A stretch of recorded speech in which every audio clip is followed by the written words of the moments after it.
Hey, graduates, big up yourselves. Big up yourselves. I see you all. Big up your nice, clean selves. How is everybody doing on this Tuesday evening? How is everybody doing? What are something on social media? Eh? What are something on social media? Let me tell you something, people. My graduates, me not see them, you know? Me not see them. No, I don't. And it's so sad how some of these people seem to be stuck in a spiral where they literally cannot move on. We have to give God thanks that we are not in at this point of stagnancy in life at all. We're not mentally stagnant, no way, shape, or form. And we know what fights to pick up and what fights to put down, and what is considered important in life because nobody not worry we down. You understand? That's why, honestly, if people don't draw my attention to nonsense, I don't see it because I literally do not watch these people. We are not of the same ilk, caliber, creed at all. So, under no circumstances will I engage.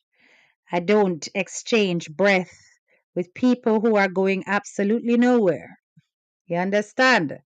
Yes, just like that. Straight up. If it is of no benefit to my graduates, I will not indulge. And some people are going to forever look for a come up on the back of others because that's all they are really successful at. And considering that there are so many things happening in the world where one's efforts can be so well placed and positioned to elevate others, yet some insist on digging a hole for themselves. Honestly, I care zero about them.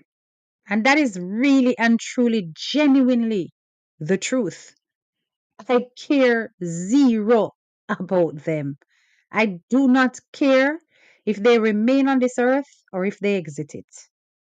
They are of no significance to me at all. So, while my name may sound important to them to speak, I can understand that. But I don't aspire to anything below my chin. You understand? Much less anything below my waist.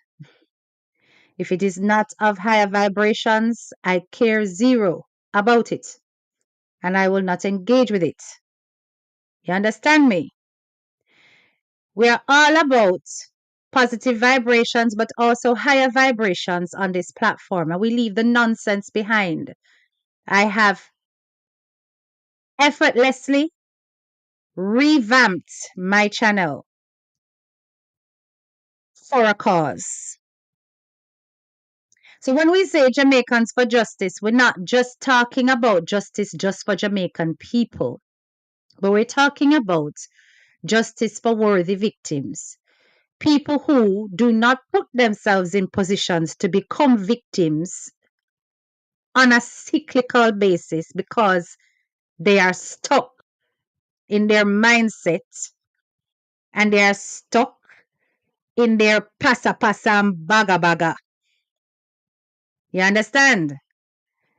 So if it is not of a level, all they can do is call the names of those who obviously are of higher ilk than them. Them can't do nothing else. So when me say me nah look, nah listen, trust and believe that's a fact. I am not looking and I am not listening because you're not worth my time. Straight up. Big up yourself.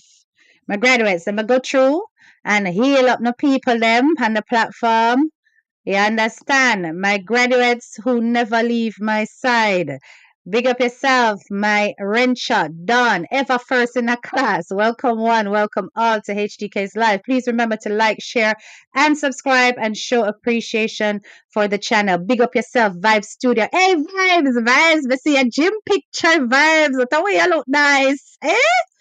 Man, look nice. Yo, when I go look bad vibes, gym picture. Him single, you know, graduates. Yes, my loves. Him single. Uh-huh. Island Breeze, big up yourself. Yvette Sharp, how are you doing? Big up your nice, clean self. Let's see who else is here. We've got Voices for the Voiceless. And I'm scrolling down. Social Spectator, good afternoon. Survivor's Hands, big up yourself. Bro Shakawa, Guan, Kelsey's World of Adventures, good day to you. Faith Bell, big up yourself.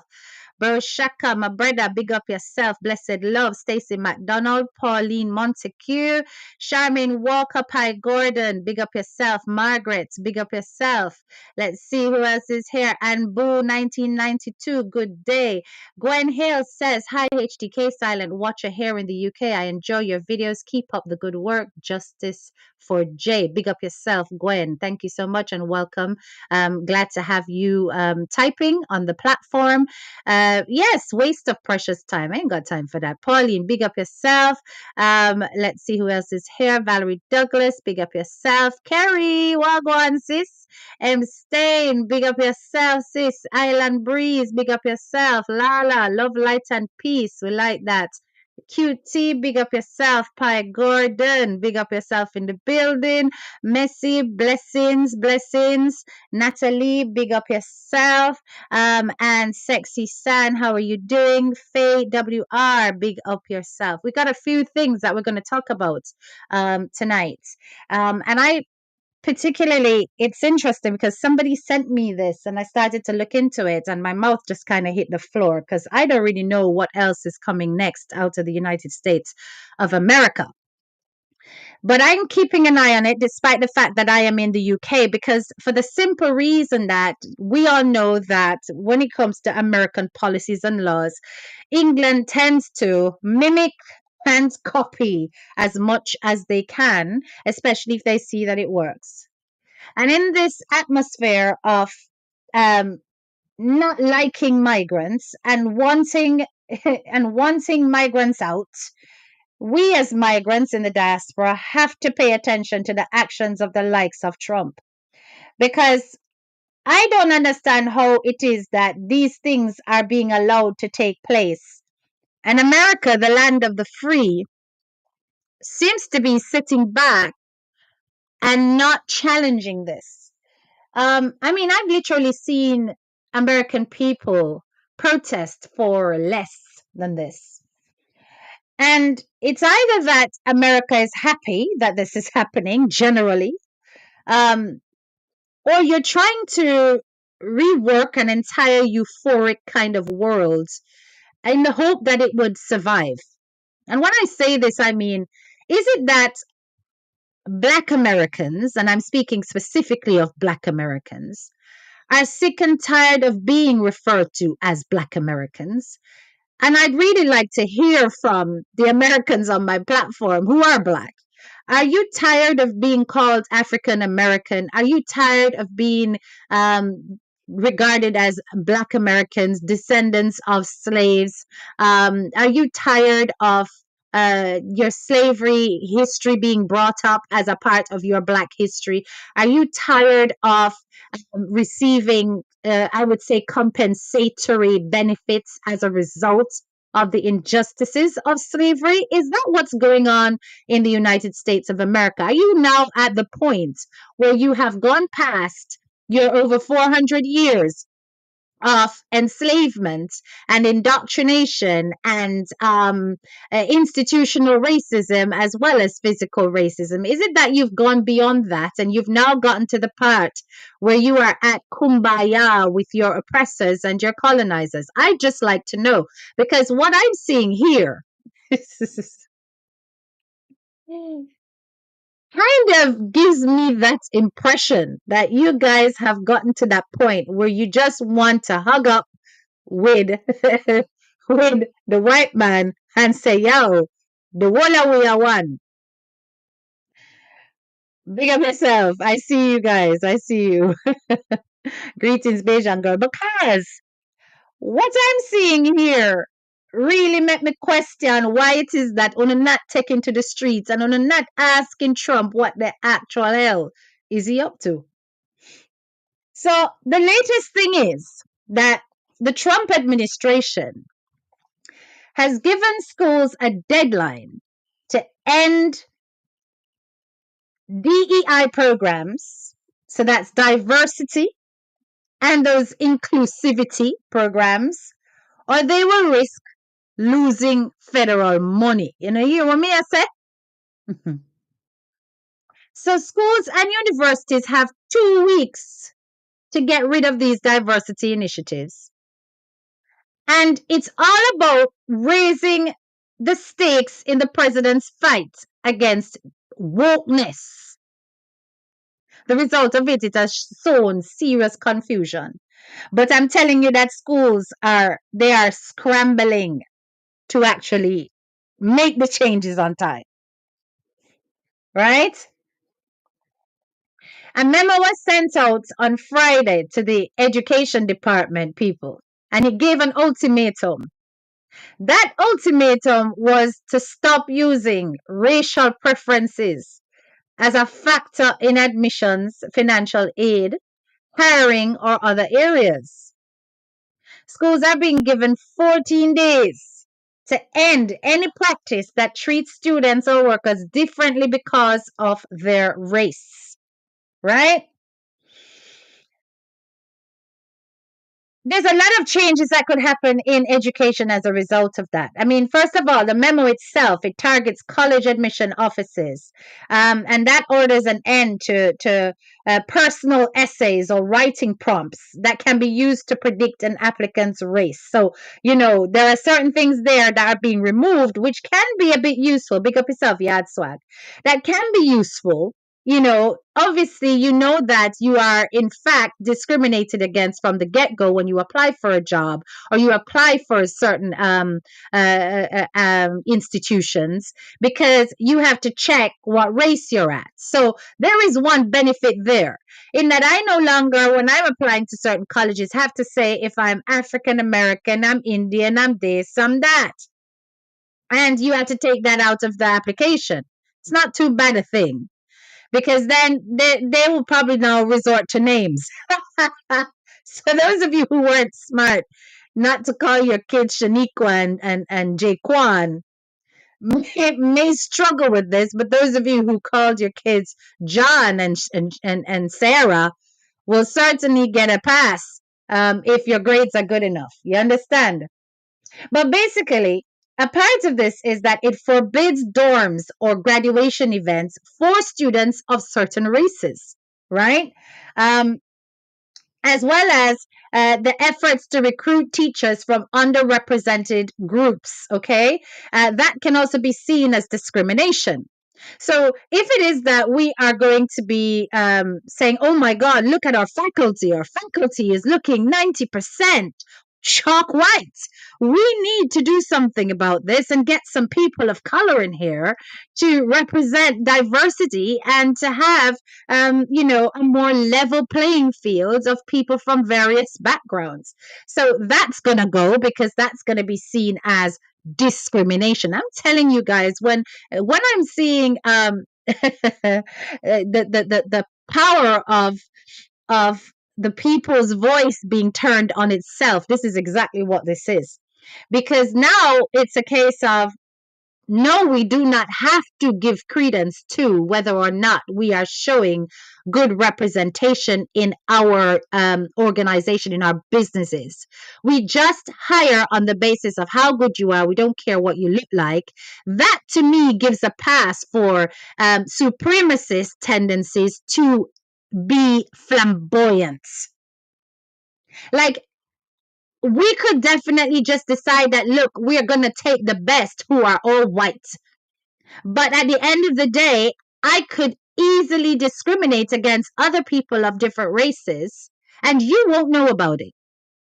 You won't know about it, because there'll be no checks and no balances to see whether or not this is a case of you are alienating or you're discriminating and excluding a race of people who have been oppressed over time, and have had to work damn harder in order to get leverage and equality in a country with a history of colonization and slavery. So it is shocking to me that this man is being allowed to do these things. Make it make sense. So, according to this, it's meant to correct what the memo described as rampant discrimination in education, often against white and Asian students. So a black simmer target in particular, schools have been operating in the pretext that selecting students for diversity or similar euphemisms is not selecting them based on race.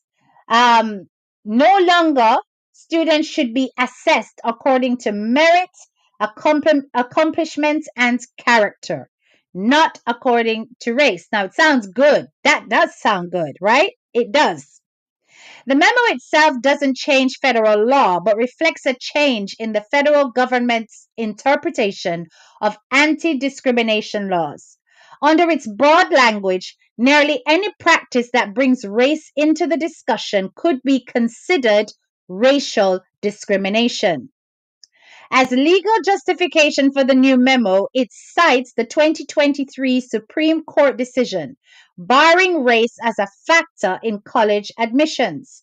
Although the ruling applied only to admissions, the memo says it applies more broadly.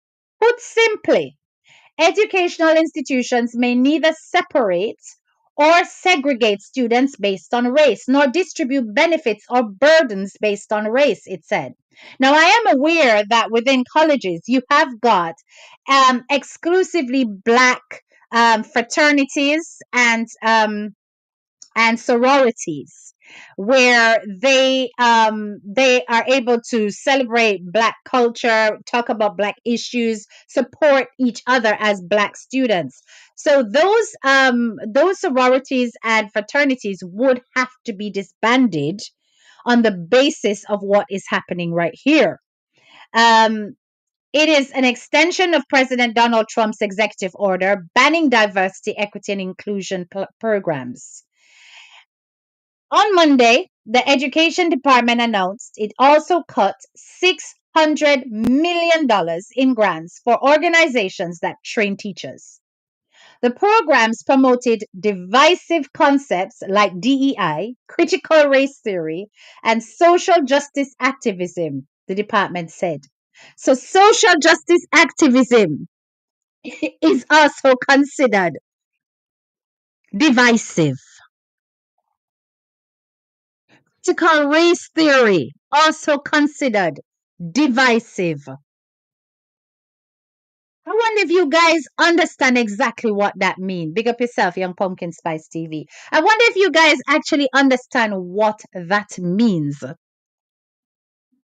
When you're talking about critical race theory, you're talking about how race impacts your ability to be socially mobile in the current in whichever culture it is that you exist.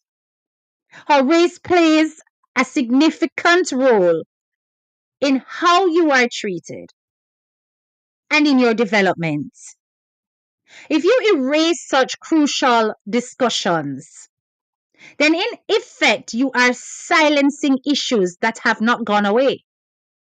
You're trying to tell me that now we're going to revamp the curriculum and wipe out such crucial discourse that will enable people to maneuver themselves through a society that is heavily influenced by literally what the hell you look like?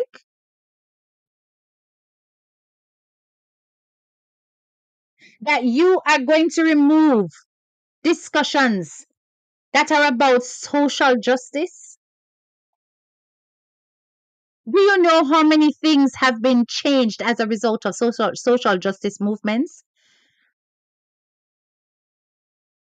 Hmm? Martin Luther Martin Luther King Jr. and his marches. That wouldn't happen. Would MLK marches happen if there was no social justice? for Martin Luther King Jr., the very man that Trump claimed to say that he's showing respect to? Would he have come into existence if we were to squash any kind of social justice action, even within our education? So then what is that going to mean for those discussions that happen off of academic grounds? They're going to be considered vigilante. Because if institutions such as educational institutions, where you are able to fully explore intellectually and rationalize the society that we're in order to either concretize understanding or develop new concepts that can reshape how we go forward, are being limited by the things that you're able to discuss and the things you're able to teach, then these institutions, which have a knock-on effect on community, will not be able to lead or guide community. In fact, community will try to do the opposite. And then they will be regarded by your security systems as vigilante. It's like you don't see what is unfolding before our eyes and what it is that this man intends to do. When I tell you that this is another Reich, you think I'm joking. In a campus letter at the University of Michigan, President Santa J. Ono said leaders are working to understand the implications. His message cited two examples from the memo.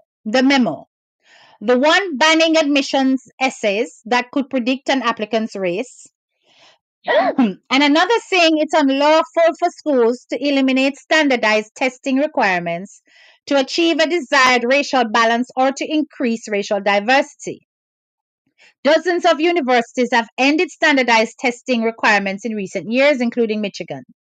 Some colleges said they expect little change from the memo. At Oregon State University, a legal review concluded that its programs are fully compliant with all state and federal laws, according to a campus message. The department memo appears to take aim at scholarships reserved for students from certain racial backgrounds. And I really and truly want you to focus on this part. Listen carefully. The department memo takes aim at scholarships reserved for students from certain racial backgrounds. There's been a legal debate about whether the Supreme Court decision extends to financial aid, with some schools and institutions deciding to scrap racial requirements for certain scholarships. Jesus have mercy. So you're trying to tell me, say, that you do not expect that these young men and young women who are coming out of vulnerable, below poverty line households should have help if they are brilliant and cannot afford to achieve the education that they require? You've got family units that are set up for success from the get-go, in that their families have always had access to Ivy League education. Their families have always had a mother, father, children set up in that they have got the idealized family structure. Their families have always had property. Their families have always had members who are employed in high ranking positions. Their families have always been educated and so on and so forth. And you're trying to pit children who come from broken homes because their families have originally become disenfranchised from the racism, from the prejudices of a society that's built on inequality, capitalism with an exploitable mass, And you expect those kids who are born out of that difficulty, out of those challenges, to compete side by side with somebody who comes from the American dream status and survive, no matter how clever they are, how capable they are. Despite their challenges, you expect them to survive. Mhm.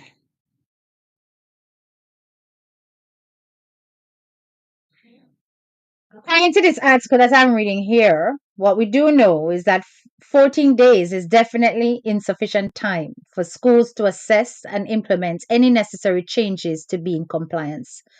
The last thing students need when making plans about how to pay for college is uncertainty over when or whether they will receive financial aid they've been relying on.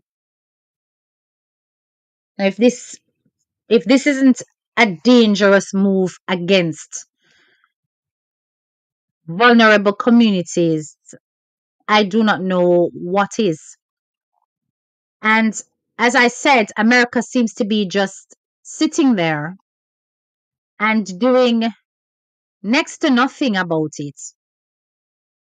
And that's the part I find strange, because this is a country where protesting is like, it's just like a part of your history. You understand? So I got a hold of the memo, which I'm going to share with you. Bear with me a second. Yadswag says no more funding. Let me show this. No more funding for Black student unions on campus. Yeah, no more. The Black community, which voted for him in large numbers, how are they feeling now?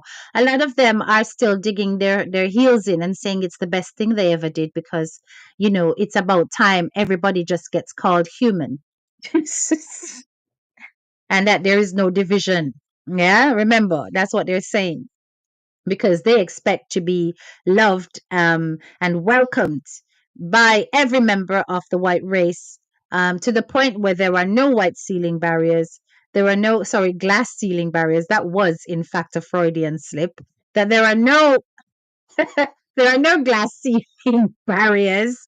And everybody's kumbaya, but they are living in a different world to the ones that we're living in. That's a fact. You understand? So yeah, as I was saying, let me show you this memo for a minute. It's a bit blurry because obviously it's a scan and it's not the best copy. But I'll do my best to decipher because I know you can't quite see it as well as I can, right? Um, so discrimination. So here's a letter, the United States Department of Education Office for Civil Rights. On it. Discrimination on the basis of race, color, or national origin is illegal and morally reprehensible. Accordingly, I write to clarify and reaffirm the non discrimination obligations of schools and other entities that receive federal financial assistance from the United States Department of Education. The letter explains and reiterates existing legal requirements, and he quotes the Civil Rights Act, because you know how Trump likes to go way back in history, the Equal Protection Clause of the United States Constitution, and other relevant authorities. In recent years, American educational institutions have discriminated against students on the basis of race, including white and Asian students. And I'm just looking at the very peculiar wording. If you notice, he's not saying, or they're not saying in this letter, that these students have experienced racism, because that would open up a whole can of worms. But really and truly, when we hit the streets of social media and we've heard how some white people react to people calling out the behaviors of Karens and Kens, they've said that you guys are just as racist, or if not also racist towards us. And really and truly, that can't happen because we're not in a position where we can disempower you. But what they're now harping on and using as a replacement to reverse racism is discrimination. That's now the language, but we know exactly what they might try to say. You understand? So American educational institutions have discriminated against students on the basis of race, including white and Asian students, many of whom come from disadvantaged backgrounds and low income families. And we've heard this argument before, that how can you say that white people are in a position of power when some of us grew up, we had to sell newspapers, we had to sell hot dogs and lemonade on the corners of our streets in order to make ends meet. Our parents worked in factories in ridiculous conditions, just like yours, if not worse. And yes, this is true. But likewise, what they're not looking at is social upward mobility despite their background. That there are certain barriers that even if you are born poor as a white person, that will not apply to you. You literally could go wash up, scrub up, put on a suit, and you would get a listening ear in any top position in any big company, no matter what your address. That would not apply to us. But anyway, let's keep reading. These institutions embrace of these institutions' embrace of pervasive and repugnant race-based preferences and other forms of racial discrimination have emanated throughout every facet of academia. For example, colleges, universities, and K-12 schools have routinely used race as a factor in admissions, financial aid, hiring, training, and other institutional programming. In a shameful echo of a darker period in this country's history, many American schools and universities even encourage segregation by race at graduation ceremonies and in dormitories and other facilities. Hmm. So, in a shameful echo of a darker period. So, all of a sudden, black people. Because trust and believe, this is not about white people doing this. It's not about that.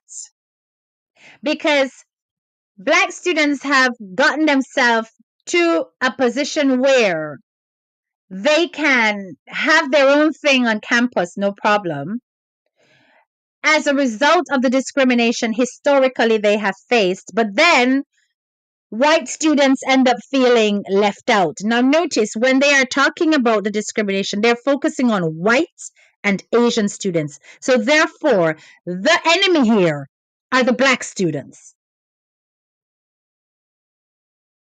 And that the black students are now they're not saying it, but they're saying it. They're saying the black students are now behaving like the slave owners. Black students are now behaving like the slave owners and now perpetrating said behavior of slave masters. That is what they're saying. Claiming it's a shameful echo of a darker period in this country's history. Many American schools and universities even encourage segregation by race at graduation ceremonies and in dormitories and other facilities. America, you have always segregated. You have always segregated. This is not something that has been originated from colleges and universities. This is coming from your government. This is coming from how you guys have always been. So while it is, I can understand you wanting to have more of an integral community at your schools and universities, just know that this is not coming from the university students. This is coming from how you've always set America. Yeah? I'm trying to remember that movie that I watched the other day. About the Black American female soldiers who, despite the fact that they faced extreme racism, they were made to sort millions of backlog of posts in less than 9 months or 90 days. Can anybody remember the name of that movie that recently came out? The 6 888 movie. Yeah. So if we think about the 6888 movie, look at how those female soldiers were handled, how they were treated. Look at how them did them angle them woman there. Gave them the worst working conditions because they were black females. They experienced so much racism and prejudice. They were never given equal regard until they were successful at the task they were given. If you haven't watched that movie, guys, go watch it. 6888. It's such an amazing film. And it gives you an idea of just exactly how white America has treated black America always. You've been happy with them being in their own little space. So then they've decided to embrace that and literally celebrate it. Because in it has come a lot of greatness.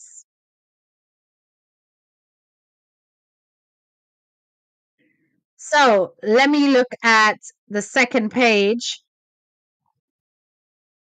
Zoom in a bit.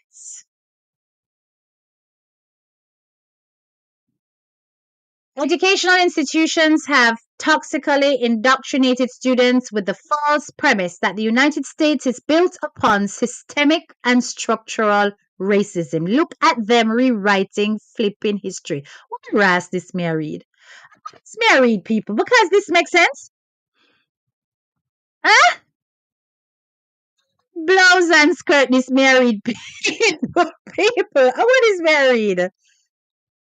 The false premise that the United States is built on systematic and structural racism. False premise. So this man is trying to rewrite history.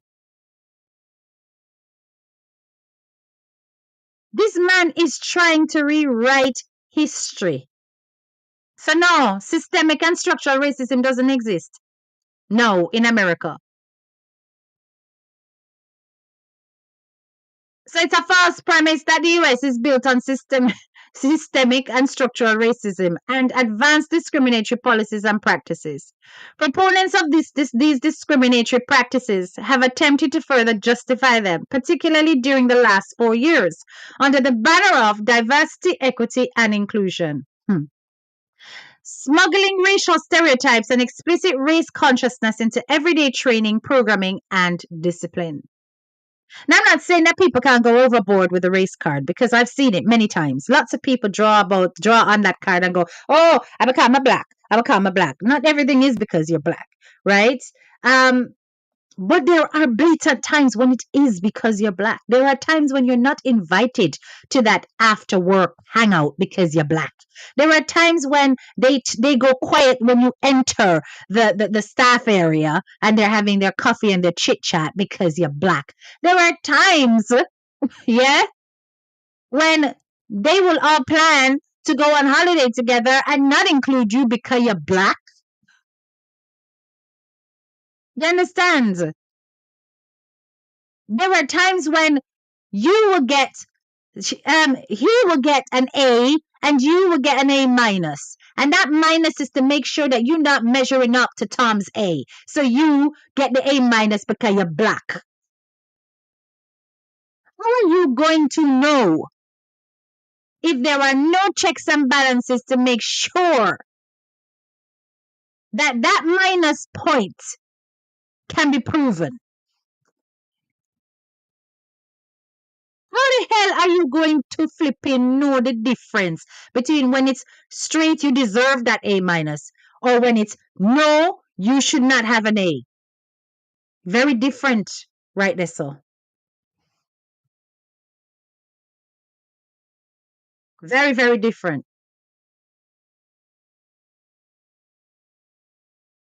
So it carries on to say that proponents of these discriminatory practices have attempted to further justify them, particularly during the last 4 years under the banner of diversity, equity, and inclusion, smuggling racial stereotypes and explicit race consciousness into everyday training, programming, and disciplining. But under any banner, discrimination on the basis of race, color, or national origin is, has been, and will continue to be illegal. He goes into the Supreme Court's decision around students for fair admissions, clarified about the use of racial preferences in college admissions as unlawful, and sets a framework for evaluating the use of race by state actors and entities covered by the Title the Sixth. The court explains that classifying and assigning students based on their race is lawful only if it satisfies strict scrutiny, which means that any use of race must be narrowly tailored, that is, necessary to achieve a compelling interest. What the flipping hell does that mean? What does that mean? Let's see the footnote. So the footnote relates to the policy. I may look into that policy some more because what does that mean? That doesn't mean anything. It's got to be necessary for you to do it. What does that mean? So, all this vague talk, no wonder the schools are flipping confused and don't know what the hell that they need to do. Even I'm going to skip all that crap up there because they're just quoting all kinds of statutes and all kinds of stuff from documents to try to confuse people even more. Right. I suppose, oh, hold on. This is important. To date, the Supreme Court has recognized only two interests as compelling in the context of race-based action. One, remediating a specific identified instances of past discrimination that violated the Constitution or a statute. And two, avoiding imminent and serious risks to human safety in prison, such as a race riot. Okay. So, nebulous concepts like racial balancing and diversity are not compelling interests. So you don't need to balance race. You don't need to balance diversity. It's not significant. It's not important, according to Trump, right? An individual's race may never be used against him and may not operate as a stereotype in governmental decision making. Boy, I really and truly hope that what Trump is trying to achieve here actually works. I can see shit hitting the fan. I'm not going to say much else, nor do I want to, inspire any panic amongst Black American people. But just the fact that it's going to hit financial aid, scholarships, prizes, administrative support, discipline, housing, graduation ceremonies, and all the aspects of student, academic, and campus life is worrying because the federal law will be prohibiting the covering of these things financially, right? So educational institutions cannot separate or segregate students based on race or distribute benefits or burdens based on race. So everything that was funded before is going to go. It's going to go. There's no such thing as trying to level the playing field anymore, despite your background, despite the inequalities of resource distribution, despite the lack of access a disenfranchised family may have had to education and higher paying jobs. There's no support for people like that. And if you guys sit back and allow this to happen, America is now a very different place to what I thought it was. You understand? A very different place.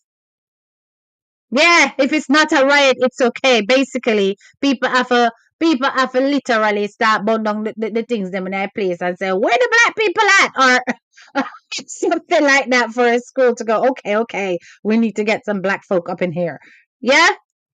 I don't know how you guys are gonna cope, but all I know is that if this is allowed to do its thing, I can see the cogwheels turning, and I can see other, or what I would say is other countries that are white led looking and going, if Trump did this and got away with it, why can't we?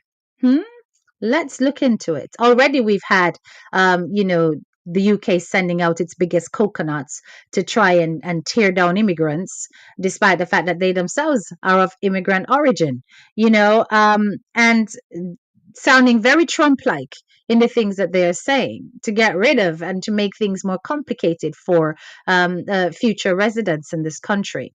So I can just imagine if this is allowed to continue, that it's going to definitely have an impact on other countries where ethnic minorities exist. So I'm going to leave it at that and leave you to think on these things before I move on to the next topic, just to lighten up a bit. Okay? Well, not really lighten up. I can't lighten up yet. I want to talk about this pastor.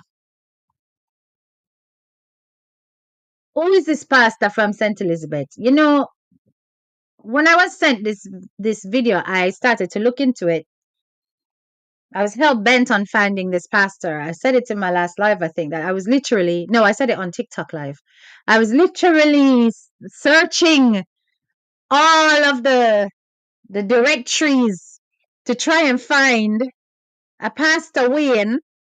I know his surname starts with R, and I was looking for Roberts, because it looked like Roberts, even though Popeyes black out the name. Now you tell me something, Popeyes. Popeyes Newslink, where you black out the name for? Will you black out the name for Popeye's Newslink? Because it's either you're gonna show up these little dirty man them in our society, or you are going to reveal and name and shame them. I do not see the point of you trying to cover up the names of these people when they have perpetrated such a violation against minors. This is what I do not understand with you, Popeye's Newslink, because you released the clip and then you put up the text and then you black out the man name, and the only thing you leave is Wayne. You understand? And then the initial afterwards. And now it's like it was like looking for a needle in a flipping haystack. So you see, if anybody can push out this man and make me know exactly who he means, please do so. Because I would not hesitate to show him on my platform and let people know what we are dealing with.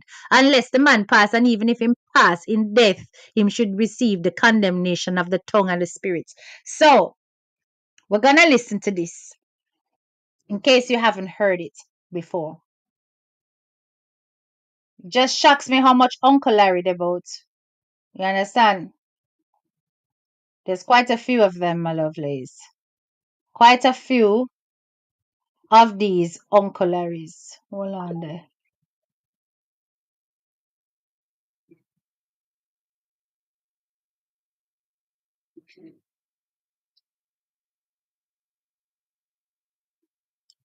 All right, so let me turn this up and let me know if you can hear it. I want you to give me a thumbs up if you can hear it, okay? You have to go work.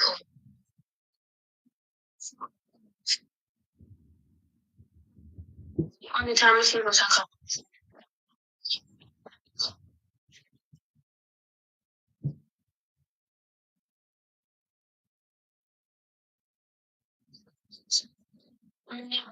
to nobody. I'm not after to I'm sure I'm the answer. Here's why I feel like the same to do. That anytime you send me on my phone, you know, things say, as somebody may attack, so every time you go say, can you guys hear it? Give me a thumbs up if you can hear it.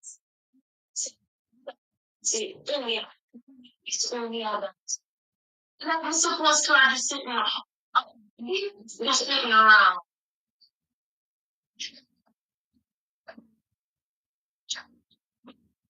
What do you mean by I can't do that right now?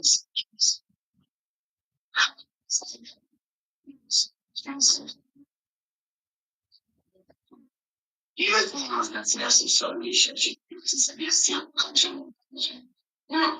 would have answered, but not like that. Yes. I'm not so obsessed every single minute.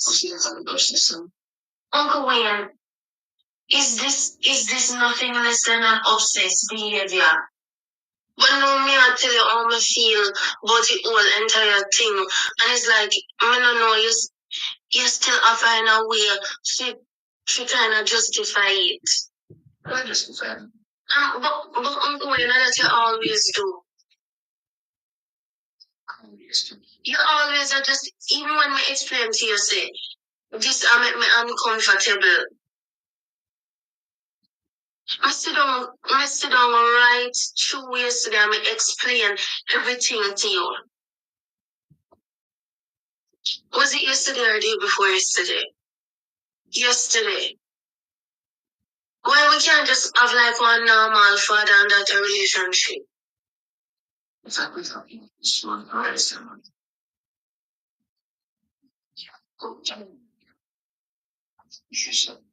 When you stop being so, but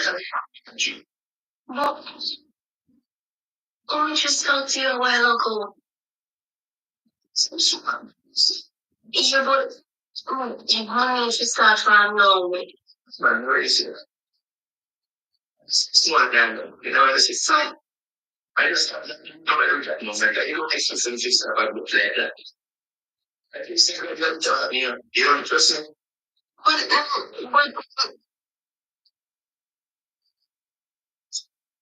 There's a little muffled. I'm going to pull it up. So the first thing you ask her is, how many times you feel what a CD feel like? This is Pastor Wayne talking to a 14-year-old. Okay? only time we feel ourselves and don't feel like when Big up yourself, Karina.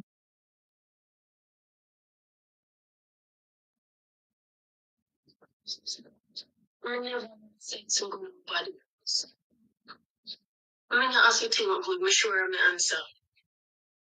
Here's why I feel like the same for those. That anytime you see me on my phone, you know, things say, as somebody may attack, as somebody may attack, so every time you go say, come here,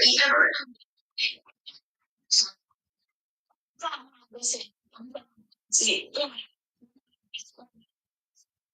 like I'm supposed to just sit me, just sit me around.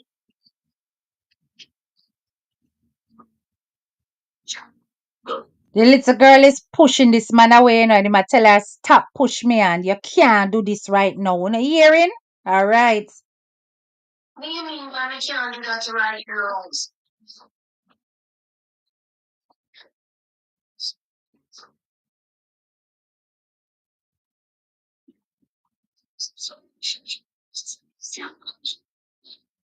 You would have answered, but not like that. So I'm so obsessed every single minute. Uncle Wayne, is this nothing less than an obsessed behavior? But no, me I tell you how I feel about the whole entire thing, and it's like I don't know, you still are find a way to kind of justify it. I justify it. But Uncle Wayne, that you always do. You always are just even when we explain to you say this make me uncomfortable. I sit down right through yesterday and I explain everything to you. Was it yesterday or the day before yesterday? Yesterday. Why we can't just have like one normal father and daughter relationship? When you hear that, a normal father and daughter relationship. So this individual, Uncle Wayne, is actually the 14-year-old's stepfather.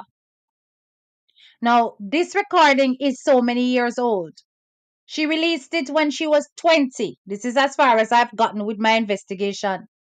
She released it when she was 20 years old. You understand? Now, what I do not know is if during that time, has this man continued to be a pastor in a church in St. Elizabeth, because St. Elizabeth then come from?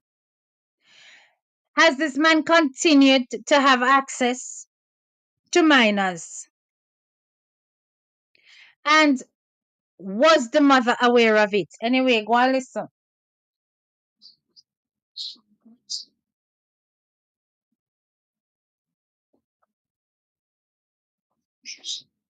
When you stop being so, I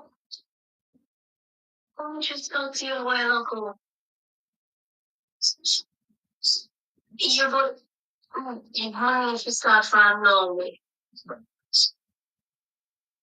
So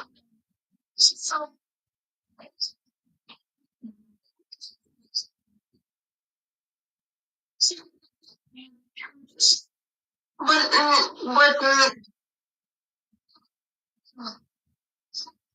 yeah, I don't know what you're gonna do.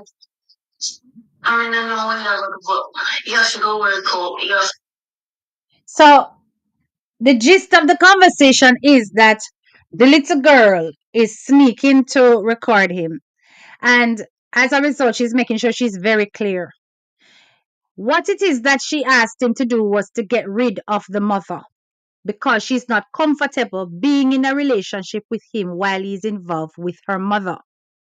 She not feel good I do this when mommy in the picture, it make her uncomfortable. So the little girl is saying, listen, if you want this to carry on, you have to go do something about the mother. And he's promising that he's going to let it happen. He's going to do it. Now, obviously, she received a lot of clapback in the comments when this was put out because they must say, well, at the end of the day, she did want it. But this is why I'm saying that a lot of Jamaican people do not understand the implications of grooming when a young child is being made to feel as though the connection she's having with an adult male who is her guardian is normal and natural. As far as she's concerned, this is her stepfather, yes. Yes, she feeling uncomfortable and all he wants from her is our flesh. But she's aspiring to be something else. That is not possible. Because that dirty man know that what he's doing is not only illegal, but it's illicit, immoral, reprehensible, especially as a man of the cloth. So while I can understand that Popeyes may not want to get sued or afraid or whatever, I mean, I know.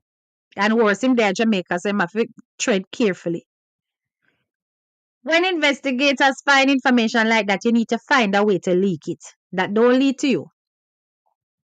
Because we still have these people amongst us, still having access to underage girls to do with what they will. It's unacceptable. This pastor should have been condemned many years ago and should not have been allowed to carry on in his position in the church. So if anybody knows who Pastor Wayne is, please pass it on to me because me definitely I go put him out. You know my inbox and you can message me on Facebook. So I want to talk about this story where men are now coming to social media. They're now revealing their abusers. Okay. So I'm going to share this image with you.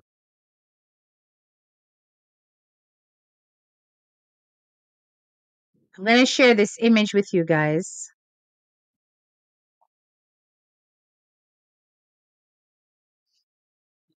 All right. And I don't know if you guys have heard this story, but this is a story that has been put out here. It's a two-part story. And it's under the TikTok page Ashton's Diary. Okay. Um, you can see he's basically talking about the molestation he experienced when he was 4 years old by the man that is on the screen. And I'm going to share the story with you as much as I can. It is very, very triggering. I'm going to warn you guys. So make sure there are no kids in the vicinity when I play this. Make sure there are no kids, guys, okay? But I want you to listen to this two-part story, okay? I was 4 years old. Sometimes sick. His name is Marshall Smith. Okay, so before I start the story, people like a nervous laugh. If I get awkward or nervous and just like I'm checking the phone. I might laugh and smile. So if you see me laughing or smiling at any part of this story, just probably uncomfortable. So this was a cousin, my mom's cousin, staying with us. It was me and my brother, and then my sister was just born. So she was in the room with my mom and my dad. Um, my brother we slept in the same room. So when this guy, and we don't know him, I don't know him as Marshall. Our family knows him as Puddin'. They call him Puddin', like the snack, like Puddin'. Um, so me and my brother has our own room. So of course, if he comes and stays with us, like and you would think he would either sleep on the couch or, um, I guess in the boys' room. So he slept in the boys' room in our room. So is I slept on the bottom bunk. My brother slept on the top bunk, so he always slept on my bunk of the bed. Um, hold up. He always slept on my bunk of the bed, and I tell people all the time, like I remember this so vividly. Like I literally still remember like what he used to do when he was started or um, the process. So what it was is, of course, like my mom and my dad would go to. Let me tell you about the first day. So my mom and my dad went to bed, and I remember I was laying in my bed. Brother was woke. He got in my bed and he started like pulling my underwear down. Like I'm 4 years old, so it's so uncomfortable. Like it really is, y'all. It's very uncomfortable telling this story because I've never said it like publicly, and I know that this is gonna be seen by people. So I'm just uncomfortable, guys. Like, please don't judge me. I really am. Like, I'm just uncomfortable. But I have been wanting to do this story for so long. Like, I have people who know me personally know the story already. But so he got into, like I said, he got into my bed. I remember him like pulling my pants down, and my brother started moving on the bed above me. Getting up, we had like this fan. I don't know if you remember the little old school fans, but we had this fan in the room basically, and the fan makes a lot of noise. So he got up, like, oh shit, like he forgot something, but he got up, he wanted to turn the fan on, and then he got back into the bed. I remember, like, and I'll never forget, like, him getting back into that bed and, like, continuing doing what he was doing. And I just felt like something, like, poking me. Like, just, just felt that. I remember, like, because y'all, this became like an everyday thing. And so I don't know how long he lived with us, but I just remember so many nights it became like a routine to where he would turn the fan on and he would pretty much just do the same thing. But like I said, on this first night, I remember like I just felt something like poking me in my my butt, and I felt him like opening my cheeks up. Like, and I just remember him trying to stick his thing inside of me. Like, I will never forget this. I'll never forget what I felt like in that moment. At 4 years old, you would think that so a child doesn't even understand really what's going on, and I didn't understand what was going on, but I did feel like I knew something wasn't right about this. Like, and we'll get into how I ended up telling my parents and how it ended up coming out and a whole story. This story is definitely going to be one of those ones that has parts to it, by the way. So I remember that, and I used to literally like. Now that I'm older, I understand it. I didn't understand at the time, but he literally used to like try to like stick his thing inside of me. Of course, it would not do that, and so he would literally just end up like jacking off. And I remember, I swear to God, y'all, I remember I used to always be like this wet stuff on me, like, and that's not like I said. Now that I'm older, I understand. Like he was, you know what I'm saying, on me after like he was ready to stop, and then go to sleep. And that's what the first time was. And literally, I just remember it happened so many times after that. Like I remember one time my brother accidentally, he thought my brother was asleep, and my brother jumped down on the, like, jumped, he like screaming at my brother like, "Get back up there, get back up there." And I remember I was like, damn. In my head, I was like, I'm telling you, I was a smart kid. Like I knew something was wrong about this. Like this, it's just I just knew something was wrong because he would. It's like he would only sneak and try to do this. He would only try to. It's like it just was a sneakingly type of thing. The way it happened, the way I just knew I was a very smart kid. So like I just knew that this is wrong. This is not right. At the same time, it was like I'm a child, so like I don't really know what's going on. Like I don't even know that this is an adult act. I just know that I just knew something was wrong. And so as I said, y'all, like this would happen. Like I can't tell you how many nights, but I know that it was a lot of nights. Like I know that it was a lot of nights. I just remember he had a fucking routine. Like he would get up, fan on.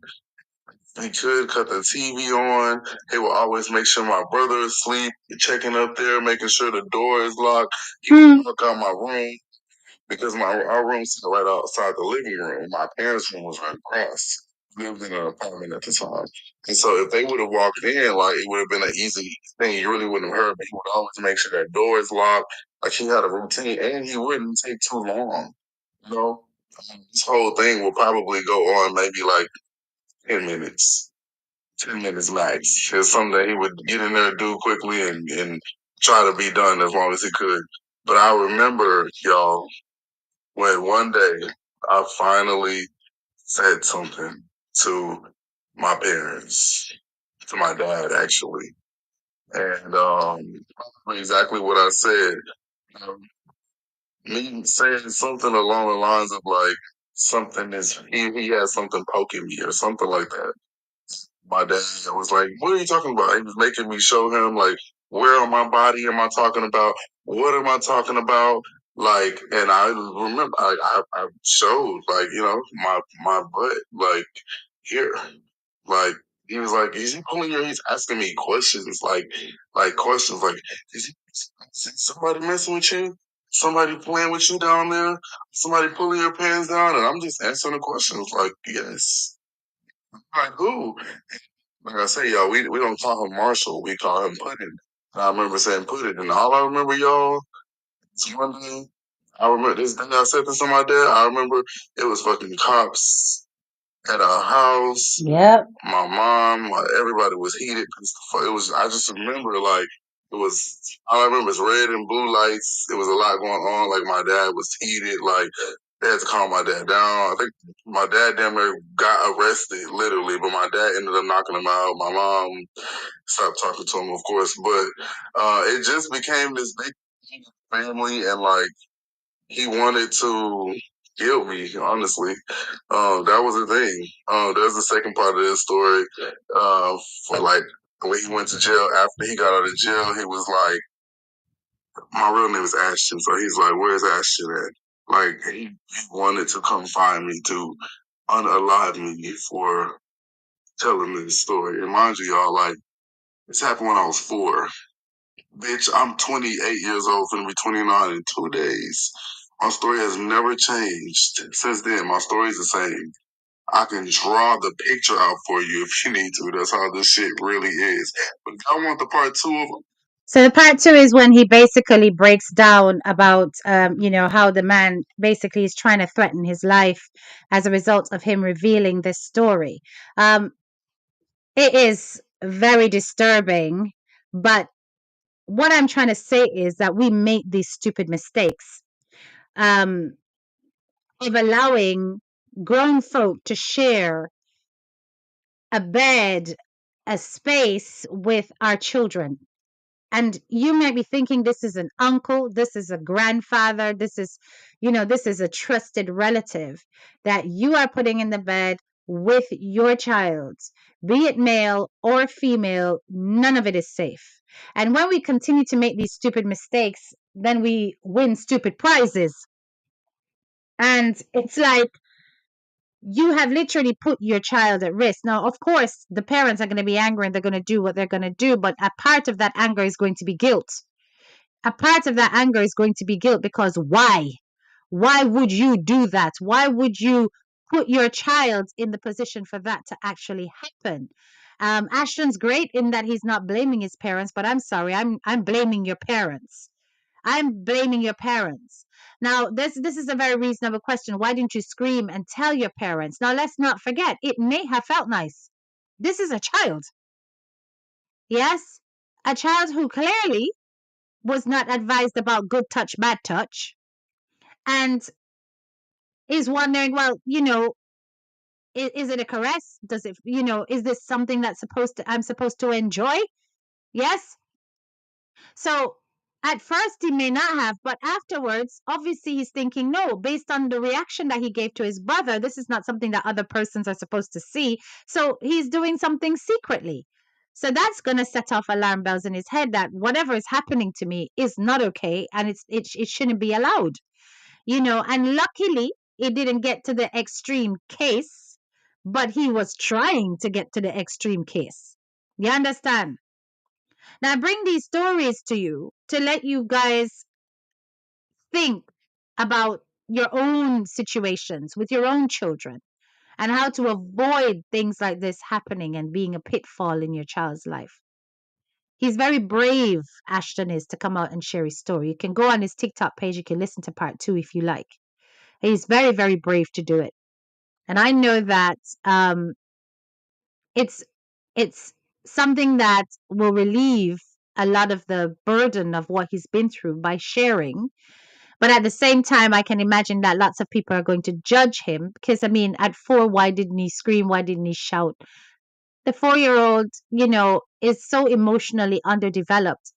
Necessarily having the right reaction at the right time may not happen. But the good thing is that he managed to tell, and that's what matters, and that this man ended up in prison.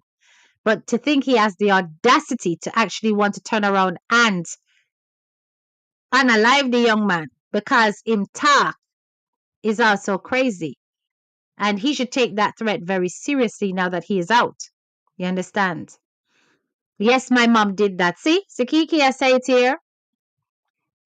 Sikiki, I say it here. Yes, my mom did that. She put a grown male in my bed when I was a child. And that should tell you guys that don't think for a minute that people don't do these things. They do it without thinking. They do it without thinking about the repercussions because of trust. Never ever trust anybody around your child. Never trust them. I don't care how holy they may appear, how God-fearing they may appear, how much hallelujah and abba kaba shaba they are saying when they're praying. It does not matter. These people must not be facilitated around minors because you never know what kind of mental sickness is going on with them and their desires. And there are far too many monsters who are walking around in plain sight that you would least expect. It's not the ones that are walking around with their tongues hanging out their heads, looking like they're lusting every 5 seconds that you should be worried about. A lot of them do not look like the monsters that they are. They appear like they are perfect dads, perfect husbands, perfect carers, perfect guardians. When in fact they are twisted and they have themselves got some unhealed issues that makes them act out in this way. So, unless a person has been through something like this, they will never understand why a child don't scream. We don't have the emotional intelligence. Thank you very much. Yeah, to understand what is being done. It just doesn't work like that. That's the impetus to react instantly comes with an experience. It comes with maturity. It comes with understanding, a very clear definition and boundary between right and wrong. At 4 years old, your definition of right and wrong is skewed. That's why you still do so many silly, naughty things at that age that you won't do necessarily when you're 10, that you won't do necessarily when you're 20. So you've got to give room for the evolution of human emotions. It just does not work like that, right? Some children are more outspoken than some as well, and are more expressive and able to communicate better than others, and some are just not developed yet to do so. So, on that basis, now I'm gonna go to this Lisa Hyper thing because speaking of emotional underdevelopment and um, people who've got issues, let's talk about Lisa Hyper. So, I put a post on my Facebook on purpose because I really and truly wanted to know what people's opinions were about Lisa Hyper. Um, I noticed that Lisa Hyper came out and she was speaking specifically about Beanie Man having graped her, right? And that um, she remembers that distinctly, etc., etc. And I asked the question. So now that Lisa Hyper has come out and said that Beanie Man has graped her, do you believe Nikki? No. So for those of you who remember when I first did the Beanie Man story, it was based on the accusations, the allegations of Pretty Nikki, for which she received a lot of condemnation, claiming that she was trying to cause trouble, etc., etc. But she has never backed down from her story, despite the fact that she ended up removing one of the videos, or it was removed because of the amount of reports on it. Um, and she spoke about the fact that he took advantage of her when she went to sort out her, try to get her foot in the door in the music industry. And he took that as an invitation to actually bed a teenager. You understand? He made an attempt to, forcibly take what wasn't his. And she refused. And since then, obviously, she never got the blind that she was looking for, or she just gave up, whichever. So many people did not believe this. They said that she was a liar, da da da, she was an attention seeker, all of this. And then now we have Lisa Hyper, who's come out and made even more damning allegations against Beanie Man.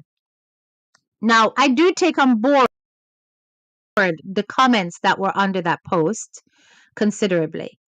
Um, a few were saying no, they don't believe, because Lisa Hyper's mental condition is that is such that she would make things up.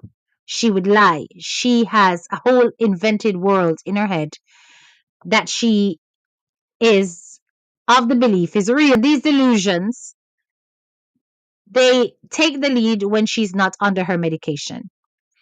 And that is not the first time that she has created scenarios and tried to put them across as genuine, when in fact not Nagoso. But you know what? I'm going to say that I see of Lisa Hyper. Lisa Hyper is not well. She has got manic symptoms from what I can see, but I am not a doctor or psychologist. But I'm just saying that I see extreme highs, I see extreme lows with her. Sometimes all within the space of 30 minutes, you see every range of emotion that you can imagine. And obviously, she herself has confessed that she has had certification of her mental health issues and that she was under medication previously for her mental health in order to balance her.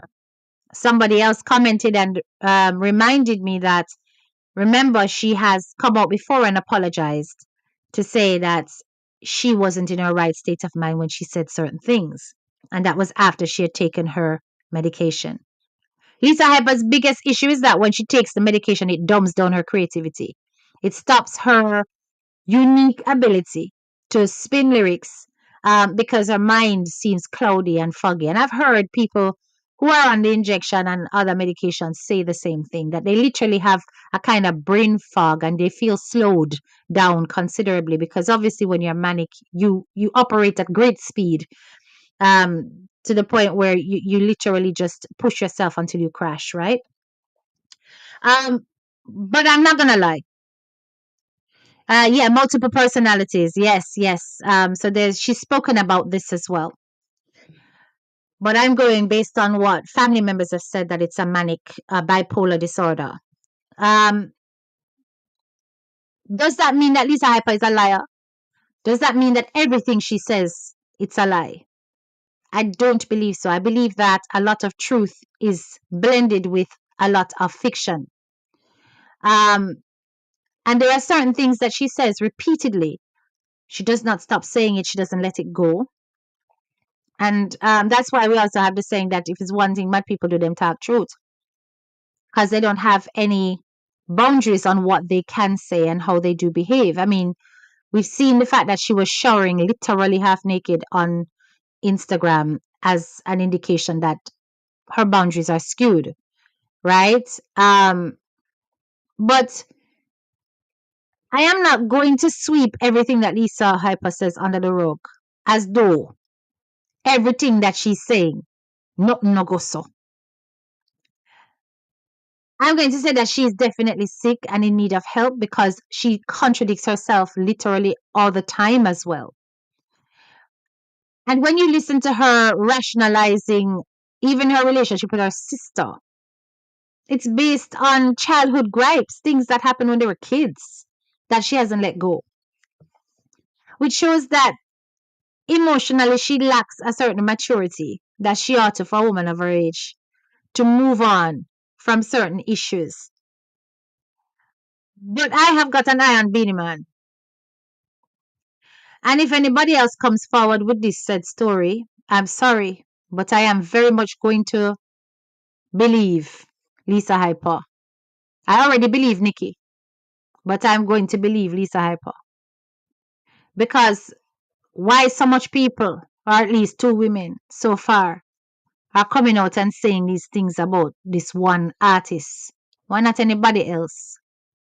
Maybe it could be the case that Lisa Hyper heard the story and decided to embed that in her consciousness and turn it into her own story. Maybe. I don't know. But all I can say is that sometimes also the mentally vulnerable can be taken advantage of because many will not believe when they do express that certain things happen, that it is in fact true. They're going to be able to write it off, the claims, write it off as a part of a mental health breakdown or, nervous breakdown or whatever, psychotic episode, and therefore worthy of dismissal. But it's not everything that is said will be a lie. And the only thing that we'll be able to tell is should the time come when Lisa Hyper is under medication, I hope that is when you guys choose to actually interview her and not know when she's telling all kind of stories, some of which don't go so and some of which go so, just for the conflicts and the views that you actually do manage to get an interview with her when she's calm and ask her back the questions to see what her answers will be. Everybody thought that girl was lying on P. Diddy until the video came up. Correct. I believe that Lisa has also been interfered with as a little girl by a putrid predator. She has been. And I'm going to tell you straight up that Lisa Hyper, yes, she experienced that probably as a child, but she also experienced early violence as a child too at the hands of equal aged or slightly older kids who were all on the street trying to survive, and this included Cartel as a kid. And as things grew, she continued to experience these abusive situations, which has contributed to her mental fragility. And this is the thing. I do not believe that the real things that happened to Lisa Hyper in that Gaza crew is ever going to come out until you have somebody will probably fall out way deep down in the thing and decide to come bust up the information. But remember, the last year said time when them did that try carry her away, she was saying that one of the Gaza crew remember them. She remember them and she remember how them used to beat her and she afraid of the person. So think it through because entertainment industry is laced with these kind of things, particularly against female artists. And not all female artists are mentally strong enough to cope with it. And I think that Lisa Hyper is one that experienced that break mentally based on the things that she went through in the industry as she tried to rise. And some of which that she experienced was at the hands of the very crew that she's putting on a pedestal. Now she had tear them down, but tomorrow I'm go big them up again. She claimed the only person she can talk to really is Popcorn. Me hear her a cuss out Vibes Cartel case, because Vibes Cartel not giving her the attention or giving her the look see that she's looking for. But Cartel, I'm sorry, but you're partly responsible for how Lisa is. And that's probably why you were showering her with gifts and finances to try to soothe your guilt. I've said this before and I'll say it again. You and your crew were a part of how Lisa is today. And that is why one of the things she said when she was in a manic state, I truly believed, was when she said that she has never forgotten what you guys did to her. And she always intended to come back and make it clear that you can never do it to her again. Hmm. You have got a lot to think about when it comes to how you handle Lisa Hyper. So the smartest thing you can indeed do is be silent. Because she might chat something with Connect at that no. And then you have to come out and do some serious damage control. Lisa Hyper is the one that can definitely undermine what Cartel is now trying to build for himself if she opens her mouth and speaks, but to the right authorities and with the right evidence. You understand? When I tell you that that girl is Gaza kryptonite, believe it. Believe it.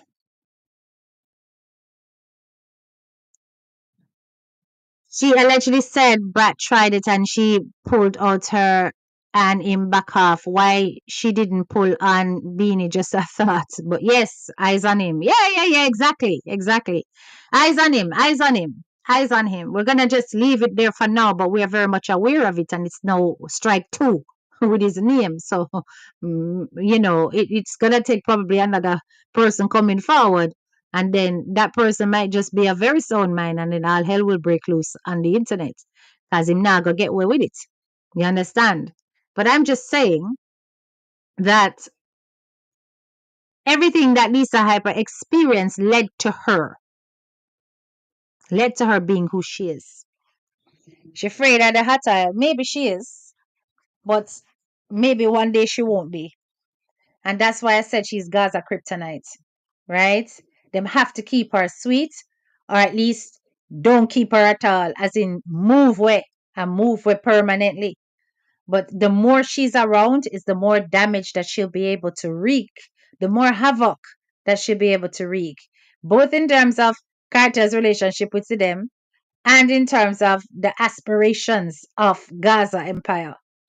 There's a lot that she could do and say that can completely undermine that progression.